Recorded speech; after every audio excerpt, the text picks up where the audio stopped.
안녕하십니까, 여러분.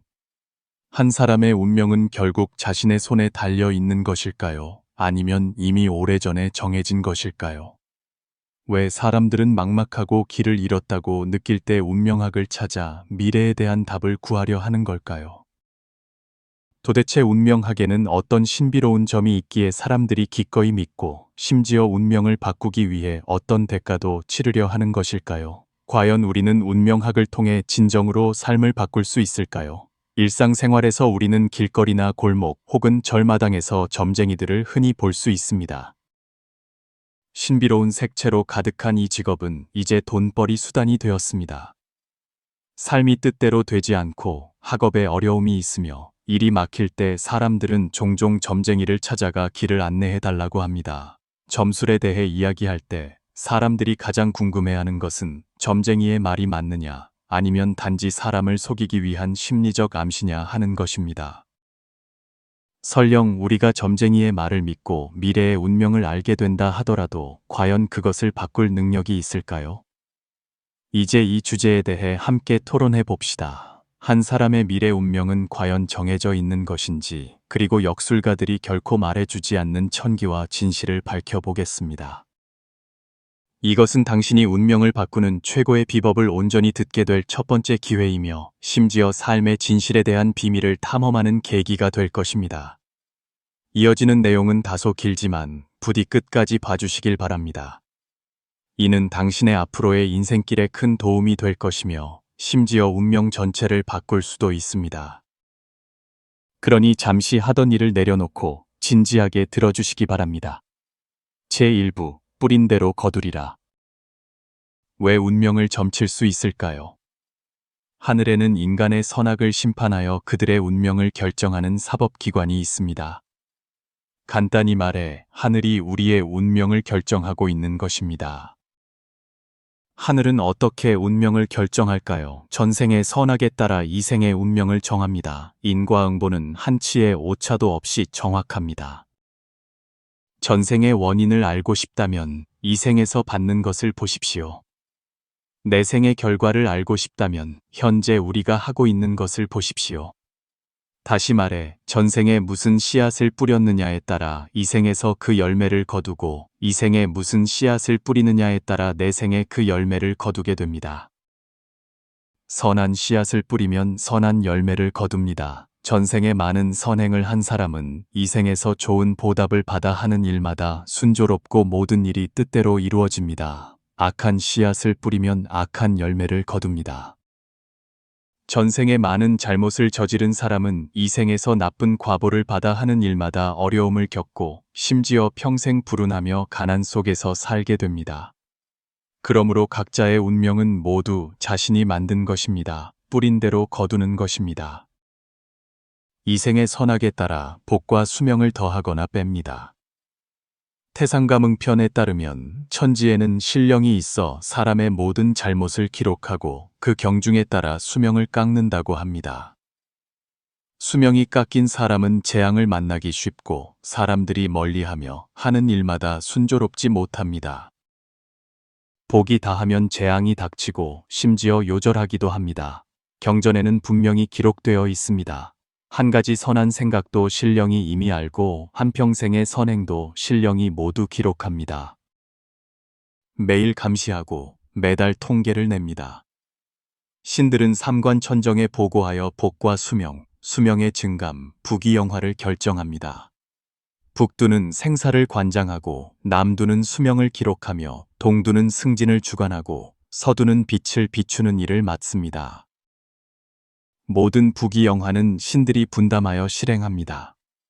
비록 이생의 운명이 태어날 때 하늘에 의해 정해졌다 하더라도 그것이 바뀔 수 없다는 의미는 아닙니다. 하늘은 이생에서 인간의 선악 행위에 근거하여 복과 수명을 더하거나 뺍니다. 만약 이생에서 우리가 선행을 하면 하늘은 복록을 더해주고 수명을 연장해 줍니다. 만약 악행을 저지르면 복이 깎이고 수명이 단축될 것입니다. 인과응보는 한치의 오차도 없습니다. 이생의 운명은 정해진 운명에 더해지거나 빼지는 복과 수명을 합한 것과 같습니다. 정해진 운명은 전생의 선악에 따라 결정되고 더해지거나 빼지는 복과 수명은 이생의 선악 행위에 따라 결정됩니다. 그러므로 이생에서 항상 선행을 하는 사람은 비록 처음에는 운명이 극도로 나빴더라도 충분한 공덕을 쌓아 하늘이 복과 수명을 더해주어 나쁜 운명이 좋게 변합니다. 반면 이생에서 평생 악행을 저지르는 사람은 본래 운명이 매우 좋았더라도 하늘의 벌을 받아 좋은 운명이 나쁜 운명으로 변하게 됩니다. 그래서 운명은 내가 만들고 복은 내가 구하는 것이라고 말하는 것입니다. 우리가 진정으로 선행을 하고 덕을 쌓기 위해 노력한다면 부귀는 저절로 찾아올 것입니다. 아들을 구하면 아들을 얻고 장수를 구하면 장수를 얻습니다. 이것은 영원히 변치 않는 도리입니다. 응보의 순서. 먼저 전생의 응보를 받고 그 후에 이생의 응보를 받습니다. 하늘이 하는 모든 일은 공평의 원칙을 따릅니다. 따라서 응보의 순서는 먼저 전생에 저지른 선악의 과보를 받고 그 후에 이생의 선악 행위에 대한 과보를 받는 것입니다. 예를 들어 한 사람이 전생에 매우 많은 선행을 했으므로 이생에서는 반드시 복을 받을 것입니다. 그는 정해진 모든 복을 다 받아야 하고 그 복을 다 누린 후에야 비로소 이생에서 저지른 악행으로 인한 악보를 받기 시작합니다. 반대로 한 사람이 전생에 많은 악행을 저질렀으므로 이생에서는 나쁜 과보를 받게 될 것입니다. 그는 정해진 모든 악보를 다 겪은 후에야 비로소 이생에서 행한 선행으로 인한 복을 받게 됩니다. 그러므로 하늘은 공평하며 선행은 반드시 선한 보답을 받고 악행은 반드시 악한 보답을 받습니다. 단지 그 과보가 빨리 오느냐 늦게 오느냐의 차이일 뿐입니다. 선악은 결국 모두 응보가 있습니다. 선행을 하면 반드시 번성합니다. 만약 선행을 하는데도 좋은 일이 생기지 않는다면 그것은 조상이나 본인이 아직 갚지 못한 업장이 남아있기 때문이며 그것을 다 갚은 후에야 복을 누릴 수 있습니다. 이것이 우리가 선행하는 사람들이 종종 말년에야 좋은 운을 갖게 되는 이유이기도 합니다. 그것은 그들의 나쁜 업이 다 소멸되고 이생의 복을 받기 시작했기 때문입니다. 반대로 악행을 저지르면 반드시 재앙을 만납니다. 만약 악행을 저지르는데도 응보가 없다면 그것은 조상이나 본인에게 아직 다 쓰지 않은 복이 남아있기 때문이며 그것이 다 소진된 후에야 과보를 받게 됩니다. 이것이 악행을 저지르는 사람들이 종종 말년에 비참한 결말을 맞이하는 이유이기도 합니다. 복이 다했기 때문에 그들은 이생의 잘못된 행위에 대한 대가를 치르기 시작하는 것입니다. 그러므로 우리가 선행을 하고 공덕을 쌓기 위해 노력하기만 한다면 미래에는 반드시 복이 찾아올 것입니다. 만약 우리가 많은 선행을 했음에도 불구하고 여전히 뜻대로 되지 않는다면 그것은 우리의 전생업이 너무나 많다는 것을 보여줍니다. 따라서 전생의 잘못을 참회하는 것 외에도 우리는 그 잘못을 보상하기 위해 더 많은 선행을 하도록 노력해야 복이 더 빨리 올 수 있습니다.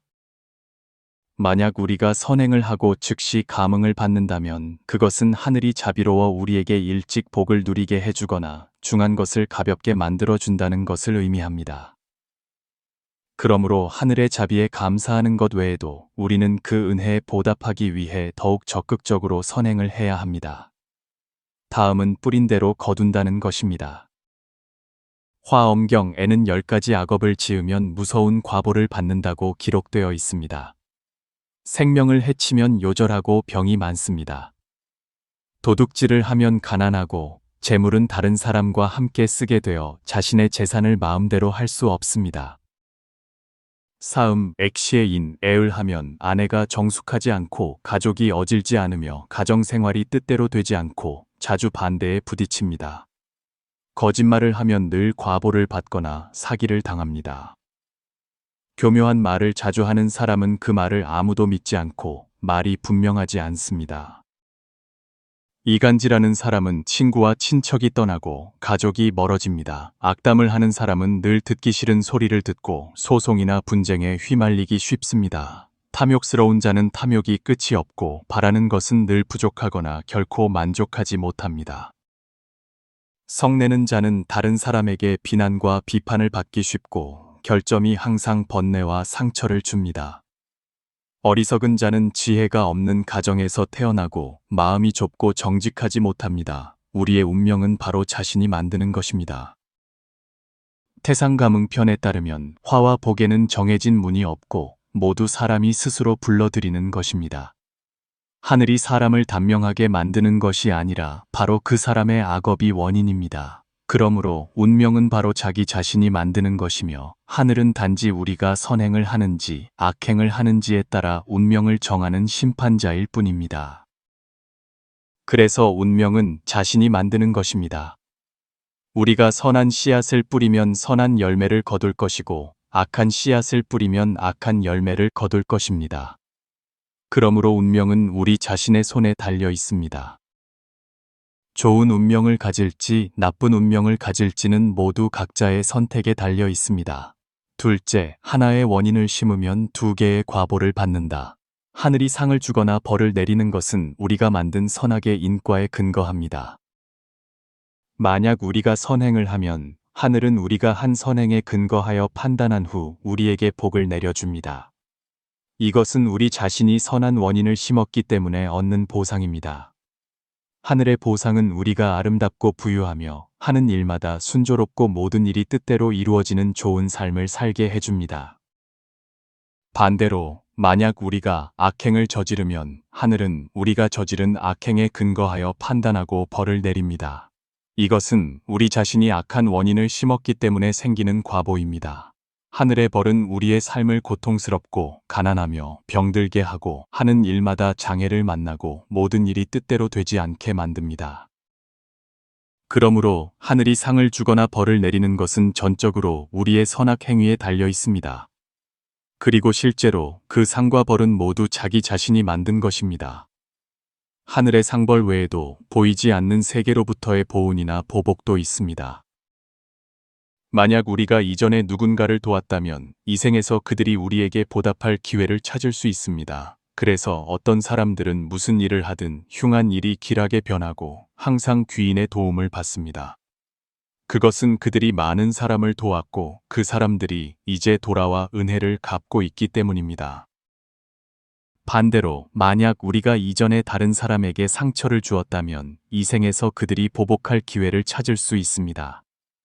그래서 어떤 사람들은 무슨 일을 하든 어려움을 겪고 많은 장애를 만나며 심지어 모함을 당하기도 합니다. 그것은 그들이 원한을 샀고 그 원한을 품은 채무자들이 복수하러 찾아왔기 때문입니다. 그러므로 하늘로부터의 상벌 외에도 보이지 않는 세계로부터의 보은이나 보복이 있습니다. 우리가 도왔던 사람은 언젠가 돌아와 우리를 도울 것입니다. 우리가 해를 끼쳤던 사람도 언젠가 안갚음하러 찾아올 것입니다. 그러니 하나의 원인을 심으면 두 개의 과보를 받게 됩니다.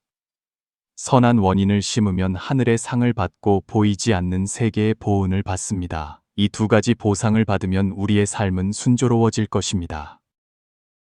반대로 악한 원인을 심으면 하늘의 벌을 받고 보이지 않는 세계의 보복을 받습니다. 이 두 가지 벌을 받으면 무슨 일을 하든 어려움을 겪고 순조롭지 못할 것입니다.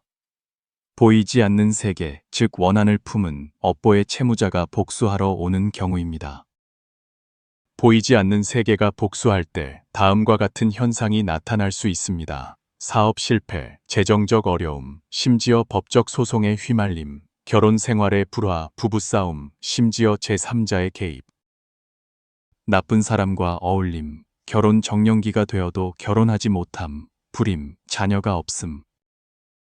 자녀가 가르치기 어렵고 말을 듣지 않으며 불효하여 부모의 마음을 아프게 하거나 병에 걸림. 주위에 온통 소인배들, 도박 중독, 알코올 중독과 같은 나쁜 습관에 빠짐. 정신이 불안정하고 화를 잘 내며 말이 거침. 신경증, 정신분열증과 같은 정신질환을 앓음. 암, 당뇨병, 신장투석과 같은 난치병에 걸림. 병이 오래도록 낫지 않고 의사가 어떻게 치료해도 낫지 않음. 각자 빚진 것이 다름으로 갚아야 할 것도 다릅니다. 우리의 운세가 왕성할 때 이 원한을 품은 채무자들은 곁에서 기회를 기다립니다. 우리의 운세가 쇠약해질 때 그들이 비로소 손을 쓰기 시작합니다. 이때 사업이 실패하고 결혼 생활에 금이 가며 재정적 어려움이 생기고 법적 소송이 끊이지 않는 등 불행한 일들이 연이어 발생합니다. 신과 부처님도 당신의 업을 대신 짊어줄 수 없습니다. 원한을 품은 채무자가 빚 독촉장을 손에 들고 있으면 아무도 그들을 막을 수 없습니다. 보통 사람들은 일이 뜻대로 되지 않으면 신과 부처님께 빌며 그들이 문제를 해결해 주기를 바랍니다. 하지만 보통 얼마간 기도를 해도 문제는 해결되지 않습니다. 왜 그럴까요? 그것은 원한을 품은 채무자가 빚을 받으러 올 때 그들은 모두 빚 독촉장을 손에 쥐고 있기 때문에 신이나 부처님조차도 개입하거나 막을 수 없기 때문입니다. 그러므로 당신의 집에 신을 모시고 고승이 축원한 염주를 차고 온갖 곳에 부적을 붙여 사악한 기운을 쫓는다 해도 당신은 원한을 품은 채무자가 빚을 받으러 오는 것을 막을 수 없습니다. 당신은 여전히 사업에 실패하고 결혼 생활이 험난하며 자녀를 가르치기 어렵고 병이 끊이지 않을 것입니다. 원한을 품은 채무자가 빚을 받으러 올 때 아무도 그들을 막을 수 없습니다. 신이나 부처님조차도 할 수 없는데 하물며 육안을 가진 평범한 인간이겠습니까? 선행을 하는 것과 빚을 갚는 것은 완전히 다른 두 가지 일입니다. 많은 사람들이 평생 선행을 하려고 노력했는데 왜 여전히 원한을 품은 채무자에게 시달리는지 궁금해합니다. 선을 심으면 선을 거두는 것이 아니었던가요?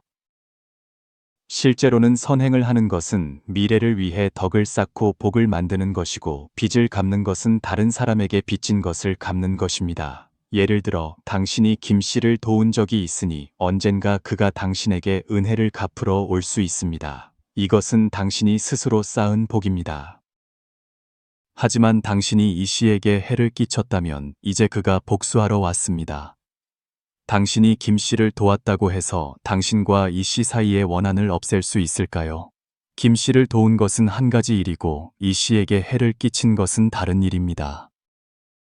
두 가지는 전혀 관련이 없습니다. 그러므로 선행을 하는 것과 빚을 갚는 것은 다른 문제입니다. 당신이 한 선행의 공덕을 원한을 품은 채무자에게 회향하여 당신이 진 빚을 갚겠다고 서원하지 않는 한 그들에게 진 빚은 반드시 갚아야 합니다. 이것이 바로 많은 선행을 하는 사람들, 심지어 자선단체에 속한 사람들조차도 많은 좋은 일을 했음에도 불구하고 여전히 원한을 품은 채무자에게 시달리는 이유입니다. 빌린 빚은 반드시 갚아야 합니다. 우리는 남편이 매우 나쁘지만 아내가 그를 떠나지 못하고 매일 울며 남들이 아무리 충고해도 소용없는 경우를 종종 봅니다. 그러던 어느 날 그녀는 갑자기 깨달음을 얻고 더 이상 고통스러워하지 않습니다. 그것은 그녀가 남편에게 진 전생의 빚을 다 갚았기 때문에 비로소 자신의 삶을 시작할 수 있게 된 것입니다. 원한을 품은 채무자에게 진 빚은 반드시 갚아야 합니다.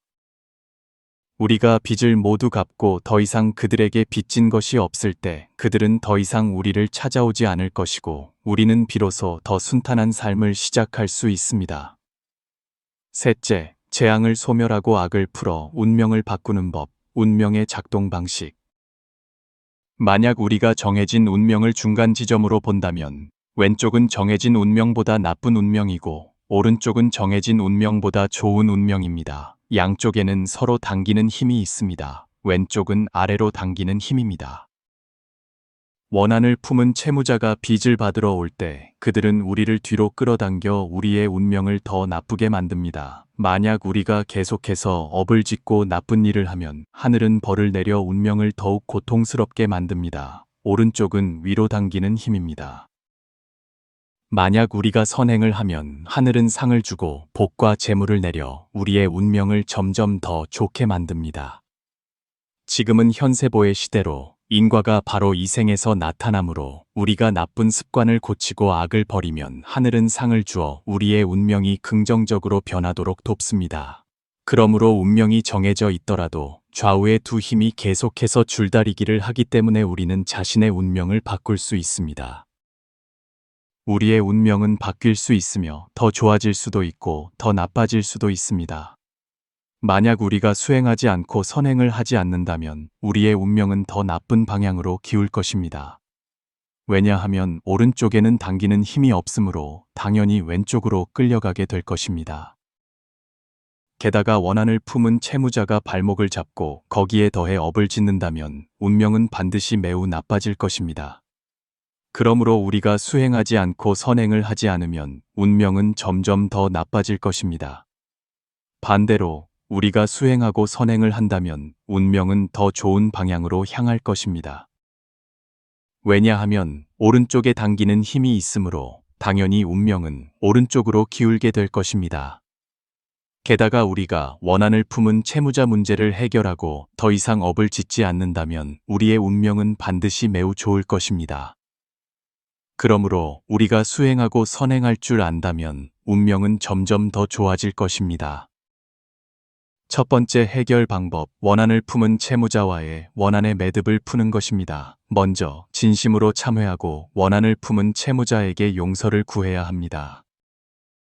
우리는 진심으로 원한을 품은 채무자에게 참회하고 과거에 저지른 잘못에 대해 사죄하며 그들이 너그러이 용서해 주기를 빌어야 합니다. 그렇지 않으면 우리가 10년 동안 절을 하고 10년 동안 대비술을 마신다 해도 문제는 해결될 수 없습니다. 부처님의 눈은 3세의 인과를 보시며 고통을 없애는 약은 오직 참회뿐입니다.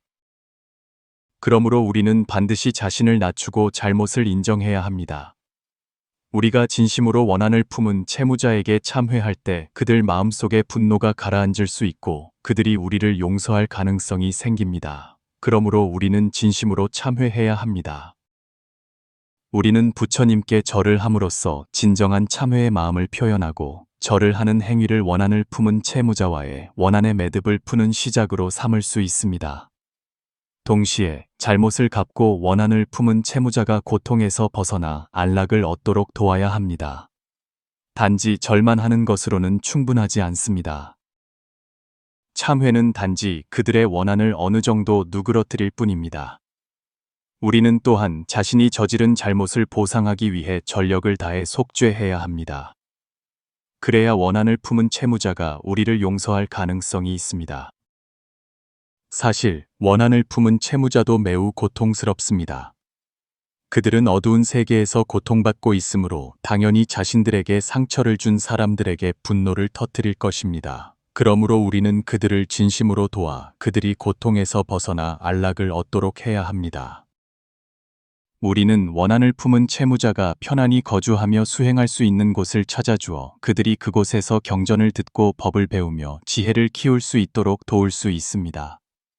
우리는 경전을 읽고 공덕을 지어 그들에게 회양하여 그들이 마음을 열고 깨달음을 얻어 집착을 내려놓도록 돕는 동시에 그들이 공덕을 받아 빨리 환생하거나 서방 정퇴 왕생할 수 있도록 해야 합니다. 오직 원한을 품은 채무자가 고통에서 벗어나 즐거움을 얻을 때 그들은 더 이상 우리를 찾아와 셈을 따지지 않을 것이고 우리의 문제도 비로소 진정으로 해결될 것입니다.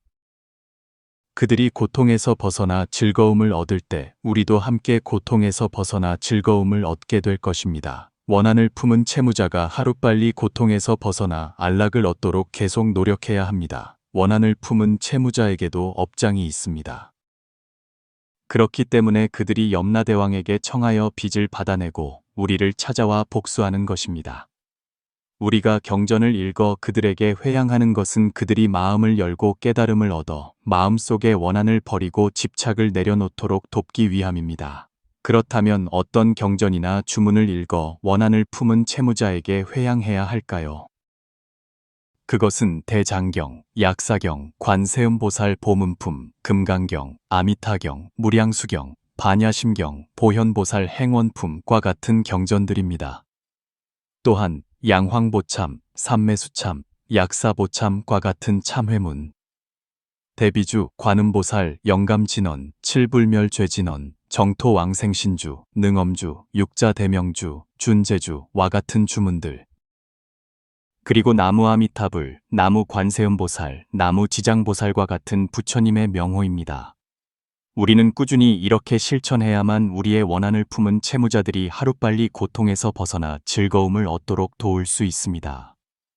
만약 매일 1시간 정도 경전을 읽고 주문을 외운다면 약 3년에서 9년이면 모든 원한을 품은 채무자를 천도할 수 있습니다. 물론 각자의 업장이 다르므로 드는 시간과 노력도 다를 것입니다. 경전을 다 읽거나 공덕을 다 지은 후에는 반드시 회양문을 읽어야 합니다.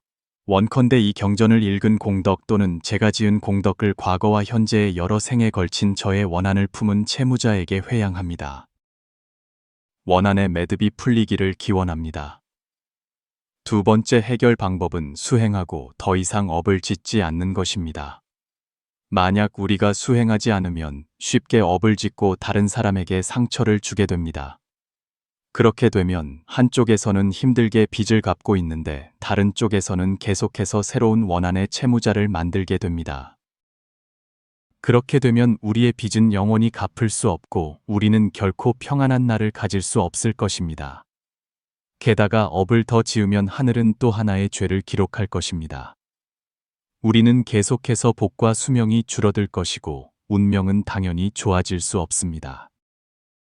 만약 우리가 수행을 시작하면 업을 덜 짓게 되고 다른 사람에게 상처를 덜 주게 됩니다. 그때는 묵은 빚은 점차 갚아나가고 새로운 빚은 생기지 않습니다. 빚은 점점 줄어들어 언젠가는 완전히 다 갚게 될 것입니다. 그때가 되어서야 우리는 비로소 진정으로 좋은 삶을 살 수 있습니다. 만약 우리가 올바르게 수행한다면 하늘은 우리에게 복과 수명을 내려주어 운명을 점점 더 좋게 만들어줄 것입니다. 그러므로 원한의 매듭을 푸는 것 외에도 우리는 수행하고 더 이상 업을 짓지 않아야 합니다. 수행이란 무엇인가? 첫째, 수행은 일상생활에서 시작됩니다. 사실 수행은 절에 가야만 수행이라고 하는 것이 아니라 걷고, 서고, 눕고, 앉는 모든 행동 속에서 바로 일상생활 속에서 수행하는 것입니다. 옥황보경, 청해, 팔보요제 충신의 염치, 금강경과 같은 경전들은 모두 수행이 일상생활에서 시작된다고 지적합니다. 우리가 효도, 충성, 신의, 예의, 의리, 청렴, 수치심과 같은 기본적인 인간의 도리를 다하기만 한다면 우리는 하늘의 금강석이 될 수 있습니다. 비록 이 인간의 도리는 누구나 알지만 과연 몇 명이나 실제로 그것을 실천하고 있을까요? 그러므로 수행은 심오한 도리를 말로만 하는 것이 아니며 신통력에 대해 논하는 것만이 아닙니다. 수행은 기본적인 인간의 도리에서 시작됩니다. 수행은 또한 옳고 그름, 선과 악을 구별하는 것에서 시작됩니다. 일상생활 속에서의 수행이라고 한다면 어떻게 해야 할까요? 매우 간단합니다. 옳고 그름, 선과 악을 명확히 구별하는 것에서 시작하는 것입니다. 옳은 것은 하고 그른 것은 하지 않습니다. 양심에 부끄럽지 않은 일은 하고 양심에 부끄러운 일은 하지 않습니다. 다른 사람에게 이로운 일은 하고 다른 사람에게 해로운 일은 하지 않습니다. 그러므로 수행은 심오한 이론을 말하는 것이 아니라 옳고 그름, 선과 악을 구별하는 것에서 시작됩니다. 우리가 진정으로 그렇게 할 수 있다면 하늘은 우리에게 상을 줄 것입니다. 세 번째 해결 방법은 선행을 하여 공덕을 쌓는 것입니다. 우리가 원한을 품은 채무자 문제를 해결하고 더 이상 업을 짓지 않게 되면 우리의 운명은 본래 정해진 운명으로 돌아갈 것입니다. 하지만 그것이 우리가 좋은 운명을 갖게 된다는 의미는 아닙니다. 원한을 품은 채무자와의 문제를 해결했다는 것은 단지 이제 더 이상 우리 뒤에서 발목을 잡는 사람이 없고 우리를 방해하는 사람이 없다는 것을 의미합니다. 그로 인해 우리가 하는 모든 일이 이전처럼 방해받지 않고 더 순조로워질 것입니다. 우리가 더 이상 업을 짓지 않는다는 것은 단지 우리가 새로운 원한의 채무자를 만들지 않을 것이며 또한 잘못된 일로 인해 하늘의 벌을 받아 운명이 나빠지지 않을 것이라는 의미입니다. 그러므로 우리가 원한을 품은 채무자와의 문제를 해결하고 수행하여 더 이상 업을 짓지 않게 되면 단지 태어날 때부터 정해진 본래의 운명으로 돌아가는 것뿐입니다. 만약 본래의 운명을 좋은 운명으로 바꾸고 싶다면 유일한 방법은 선행을 하고 공덕을 쌓는 것입니다. 물론 우리가 그렇게 한다면 우리의 운명은 이전보다 훨씬 더 좋아질 것입니다. 왜냐하면 이전에는 우리의 정해진 운명을 나쁘게 만드는 너무나 많은 요소들이 있었기 때문입니다. 하지만 이제 우리는 태어날 때 정해진 운명이라는 출발점으로 돌아왔습니다. 운명은 태어날 때부터 정해져 있으므로 그 운명을 바꾸고 싶다면 오직 선행을 하고 공덕을 쌓는 것에 의지할 수밖에 없습니다. 그래야만 하늘이 우리에게 복과 수명을 내려줄 수 있고 우리는 비로소 정해진 운명을 바꿀 기회를 얻게 됩니다. 사람들에게 선행을 권하고 중생을 널리 제도하며 한마디 한 글자로 사람들에게 선을 권하는 것은 결코 헛되지 않습니다. 우리는 말이나 글로 사람들에게 선행을 권할 수 있습니다. 만약 누군가 우리의 권유로 선행을 하고 공덕을 쌓기 시작한다면 우리의 공덕은 헤아릴 수 없이 클 것입니다. 우리는 또한 선한 책을 인쇄하는 것을 돕거나 선한 책을 널리 보급하여 더 많은 사람들이 선서 샨슈에 접할 수 있도록 도울 수 있습니다. 만약 누군가 이 책들을 읽고 선행을 하고 공덕을 쌓기 시작한다면 그 공로는 우리에게 돌아올 것입니다. 그러므로 우리는 선행에 힘쓰는 동시에 다른 사람들에게도 선행을 하도록 진심으로 권하여 모두가 우리처럼 선행을 하고 공덕을 쌓기 시작하도록 해야 합니다. 그렇게 하면 우리의 공덕은 더욱 커질 것입니다. 하늘은 스스로 돕는 자를 돕습니다. 우리가 하는 모든 것을 하늘은 분명히 알고 있습니다. 우리의 모든 행위는 신들이 감시하고 기록합니다. 태상가문편에는 사람의 머리 위에 3대 북두신군이 있어 죄를 지으면 그들이 모두 계산한다고 말합니다. 사람의 몸 안에는 30명의 신이 있어 매 시간마다 천정의 상소를 올려 사람이 저지르는 모든 잘못을 기록하고 매월, 매년 총결산합니다. 조왕신 또한 집안을 지키는 신인 동시에 각 가정의 감시신입니다.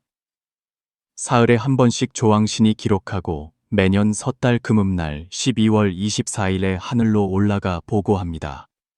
그러므로 곳곳에 감시하는 신이 있습니다. 우리가 선행을 하든 악행을 하든 하늘은 분명히 알고 있습니다. 선행을 하느냐, 악행을 하느냐에 따라 각 사람의 머리 위 기운이 다릅니다. 우리의 선악 행위는 우리 자신이 하늘에 드러내고 있는 것입니다. 문창 성제께서 말씀하시길 선한 사람은 선한 일을 좋아하여 머리 위에 기가 가볍고 밝으며 탁하지 않다고 하셨습니다. 죄가 많고 공덕이 적으면 기가 검고 어두워 연기나 서리 같습니다. 공이 죄보다 많으면 기가 맑고 탁함이 섞여 있습니다. 공덕이 죄보다 크면 흰 기가 많고 탁한 기가 적습니다. 큰 공덕을 쌓고 의리를 지키면 기가 맑고 상쾌합니다. 선한 경전을 인쇄하고 경전을 해설하여 사람들을 교화하면 기 또한 맑고 빛납니다. 생명을 구하고 자비심을 베풀면 머리 위에 붉은 빛이 나타납니다. 사람의 머리 위에 나타나는 기는 모두 그들의 마음에 따라 변합니다. 신명은 그것을 즉시 명확하게 볼 수 있으므로 선악의 응보 또한 각 사람의 머리 위에 나타나는 기에 따라 감응합니다. 그러므로 우리가 하는 일을 아무도 모를 것이라고 절대 생각하지 마십시오. 우리 자신이 하늘에 선행을 하는지 악행을 하는지 말하고 있는 것입니다. 우리가 하는 만큼 하늘도 돕습니다. 우리가 쌓는 공덕이 클수록 하늘이 우리에게 주는 보상도 커집니다. 우리가 먼저 주도적으로 선행을 해야 하늘이 우리를 도울 수 있습니다. 하늘은 스스로 돕는 자를 돕습니다. 우리의 운명은 이미 정해져 있으므로 신과 부처님의 도움을 받고 싶다면 우리는 그 운명을 바꿀 정당한 이유를 신과 부처님께 드려야 합니다. 그렇지 않으면 이미 정해진 운명을 신과 부처님께서 어찌 함부로 천류를 어기며 바꿀 수 있겠습니까? 그러므로 신과 부처님의 도움을 받고 싶다면 먼저 우리가 주도적으로 선행을 하고 공덕을 쌓아야 합니다. 그래야만 신과 부처님께서 그 이유를 들어 천정에 상소하여 하늘에 우리에게 복과 수명을 내려달라고 청할 수 있습니다. 그렇지 않으면 신과 부처님조차도 천류를 따라야 하므로 우리의 운명을 마음대로 바꿀 수 없습니다. 그러므로 신과 부처님께 도움을 청하기 전에 우리는 스스로 얼마나 많은 선행을 했는지 자문해 보아야 합니다. 만약 답이 없다라면 신과 부처님께서 돕고 싶어도 어쩔 수 없을 것입니다. 이것이 바로 많은 사람들이 온갖 곳에 빌어도 결과가 변하지 않는 진짜 이유입니다. 그들은 신과 부처님께 운명에 개입할 이유를 전혀 주지 않았기 때문입니다. 그러니 신과 부처님께서 어려움을 해결해 주지 않는다고 원망하지 마십시오. 사실은 우리 자신이 변화를 위해 아무것도 하지 않았기 때문입니다. 신과 부처님은 오직 천율에 따라 행동할 수 있으며 정해진 운명을 함부로 바꿀 수 없습니다. 그러므로 하늘은 오직 스스로 돕는 자를 돕습니다. 우리가 하는 만큼 하늘이 도울 것입니다. 우리가 선행을 많이 할수록 우리의 운명은 점차 더 좋은 운명에 가까워질 것입니다.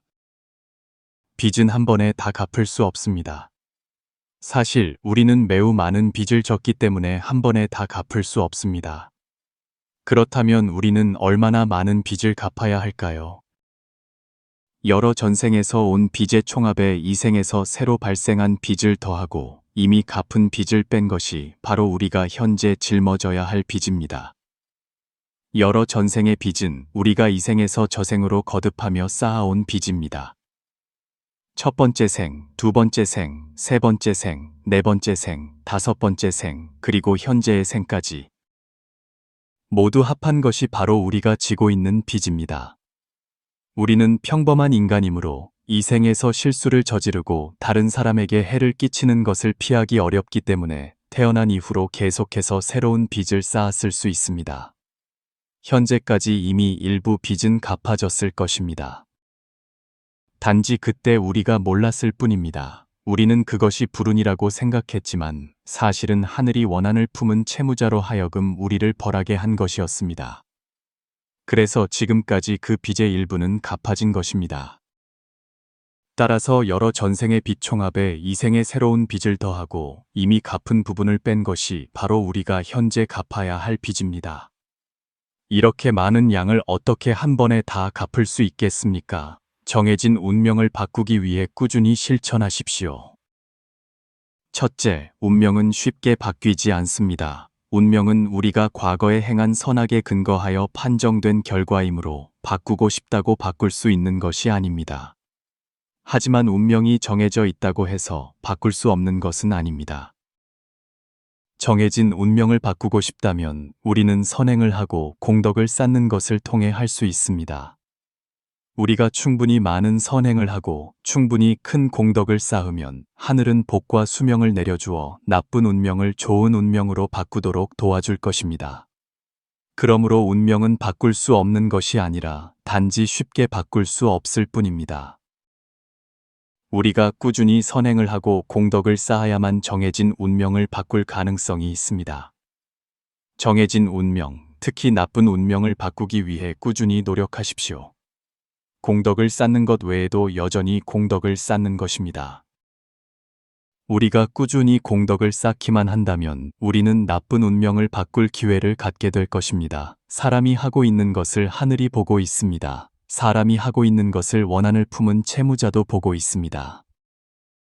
우리가 꾸준히 선행을 하고 공덕을 쌓기만 한다면 비록 본래의 운명이 고통받아야 할 운명이었더라도 하늘과 원한을 품은 채무자도 우리에게 관대해질 것입니다. 그러므로 이것이 바로 암에 걸린 사람이 갑자기 낫는 이유이기도 합니다. 바로 하늘과 원한을 품은 채무자가 더 이상 그들을 벌하지 않기 때문입니다. 우리가 끊임없이 선행을 하고 공덕을 쌓기만 한다면 언젠가 하늘은 반드시 빛을 비추어 우리의 나쁜 운명을 바꾸어 줄 것입니다. 그래서 주역에서는 선을 쌓은 집안에는 반드시 남는 경사가 있다고 말하는 것입니다. 우리 자신을 위해 보이지 않는 계좌에 조금 더 저축합시다. 사실 각자에게는 보이지 않는 계좌가 있고 그곳에는 보이지 않는 돈이 저장되어 있습니다. 우리가 선행을 하면 이 계좌의 금액이 더해집니다. 선행을 많이 할수록 계좌의 잔고는 높아집니다. 반대로 우리가 잘못된 일을 하면 계좌에서 금액이 차감됩니다. 즉, 우리가 일부를 인출한 것입니다. 잘못을 많이 할수록 잔고는 바닥나고 심지어 완전히 비워질 수도 있습니다. 그러므로 자신을 위해 많은 공덕을 쌓도록 노력하십시오. 이 공덕들은 우리가 사업에서 순조롭고 결혼 생활이 행복하며 가정이 화목하도록 도울 수 있습니다. 지금 바로 당신의 공덕 계좌에 돈을 입금하기 시작하십시오. 원한을 품은 채무자에 대하여. 원한을 품은 채무자가 생기는 원인은 무엇일까요? 만약 우리가 전생의 살생, 도둑질, 사움, 거짓말, 이간질, 악담, 탐욕, 증오, 어리석음과 같은 죄를 지었다면 이 생에서는 그에 상응하는 나쁜 과보를 받는 것 외에도 우리에게 상처받거나 고통받았던 사람들이 복수할 기회를 찾을 것입니다.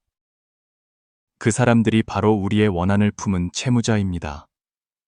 예를 들어 전생의 유산 상속이나 부모 부양 책임을 두고 형제간의 원수가 되거나 남의 험담을 하여 다른 사람의 결혼을 파탄내고 가정을 흩어지게 하거나 함부로 비방하고 모함하며 헛소문을 퍼뜨리거나 다른 사람의 감정이나 돈을 속여 그들에게 잘못을 저지르는 경우입니다. 우리로 인해 상처받거나 고통받았던 사람들은 모두 원한을 품고 이 생에서 복수할 기회를 찾을 것입니다. 그들이 바로 우리의 원한을 품은 채. 원한을 품은 채무자는 두 종류로 나뉩니다. 하나는 보이지 않는 유형, 즉 현재 아직 환생하지 않은 경우입니다. 다른 하나는 보이는 유형, 즉 이미 환생하여 이 생에서 우리에게 은혜를 갚거나 원수를 갚으러 오는 경우로 부모, 자식, 형제, 부부, 친구 등이 모두 보이는 원한의 채무자일 수 있습니다. 그래서 옛 전설에는 전생의 색을 탐하여 간계를 부리고 위선적으로 친구를 이용하고 어리석은 자를 억압한 사람이 이 생에서는 부부 불화, 형제간의 반목과 같은 과보를 받는데 이 모든 것이 전생의 인과 때문이라고 합니다. 어떤 사람은 전생에 무심코 생명을 해쳐 아내나 첩이 억울하게 죽고 그 영혼이 원한을 품고 이 생에 다시 부부가 되기도 합니다. 때로는 여자가 남자로, 남자가 여자로 바뀌어 복수할 방법을 찾기도 합니다. 그래서 항상 충돌하고 대립하는 부부 관계가 있는 것입니다. 이 모든 것이 인연의 업입니다. 또한 전생에 하인에게 잔인하게 대하고 종에게 혹독하게 굴어 원한을 맺은 사람이 이 생에 다시 태어나 인과가 뒤바뀌어 주인이 종이 되어 다른 사람에게 억압받고 학대받기도 합니다. 그러므로 부부는 빚 때문에 만나고 부모와 자식은 빚 때문에 만나는 것입니다. 우리가 이 세상에 온 것은 근본적으로 빚을 갚기 위함입니다. 근본적으로 해결하려면 영체에 대해 명확히 이해하고 원한을 품은 채무자가 고통에서 벗어나 즐거움을 얻도록 도와야 합니다. 많은 사람들이 일이 생긴 후에 신과 부처님께 빌면 문제를 해결할 수 있다고 생각합니다. 그것은 불가능합니다. 왜냐하면 신과 부처님은 당신의 죄를 대신 짊어줄 수 없기 때문입니다. 일부 원한을 품은 채무자는 신과 부처님의 개입으로 잠시 빚독촉을 하지 않을 수 있습니다. 하지만 이것이 그들이 당신을 용서했다는 의미는 아닙니다. 단지 그들이 신과 부처님의 체면을 봐서 잠시 당신을 놓아준 것뿐입니다. 시간이 좀 더 지나 그들이 지옥에서 고통을 다 겪고 나면 다시 당신에게 빚을 받으러 올 것입니다. 그때 문제는 다시 발생합니다. 그러므로 문제를 진정으로 해결하려면 원한을 품은 채무자들이 고통에서 벗어나 즐거움을 얻도록 도와야 합니다. 오직 그들이 해탈해야 당신도 해탈할 수 있습니다.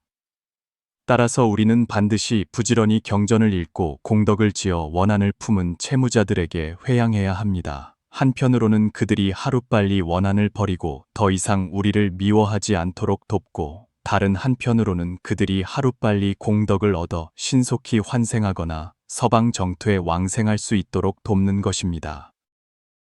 사실 경전을 읽고 공덕을 짓는 것보다 더 값싼 일은 없습니다.